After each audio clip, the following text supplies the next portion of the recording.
Ahli hukum pidana Albert Aris menyebut ada kekeliruan beberapa kalangan dalam memaknai asas satu saksi bukan saksi. Dalam penjabarannya, jika keterangan satu saksi ini disertai alat bukti sah lain, maka cukup atau sah untuk memenuhi ketentuan minimum pembuktian. Mana ahli memandang asas yang tadi saya sebutkan, jika ada klaim yang menyatakan bahwa keterangan seorang saksi tersebut tidak memenuhi ketentuan minimum pembuktian. Mohon ahli jelaskan. Iya, jadi bicara tentang objektivitas dari keabsahan keterangan saksi, yang pertama adalah keterangan itu diberikan di muka persidangan. Yang kedua di bawah sumpah.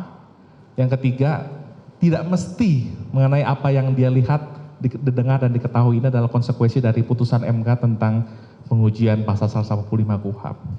Nah, jadi memang tidak mudah memahami asas unus testis, tetapi siang hari ini izinkan saya menyampaikan tanpa bermaksud menggurui. Terkadang ada kekeliruan dalam memaknai asas itu, bahwa ketika satu saksi itu hanya ada satu orang, dia tidak cukup membuktikan. Padahal kalau kita lihat di ayat-ayat berikutnya, keterangan satu saksi itu yang disertai dengan alat bukti sah lainnya, itu sudah memenuhi ketentuan bawis minimum atau ketentuan minimum pembuktian.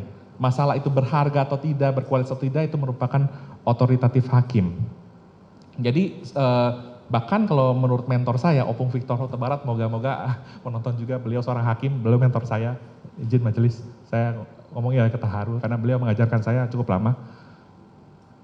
Bahkan keterangan dua orang saksi pun cukup untuk membuktikan. Dan tadi satu saksi plus alat bukti yang lainnya itu juga cukup untuk memenuhi ketentuan minimal pembuktian atau bawis minimum. KUHP adalah negatif wetelek bawis teori. Dua alat bukti disertai dengan keyakinan hakim. Nah, ini konteksnya adalah yang penting berarti kualitas bukan sekedar kuantitas.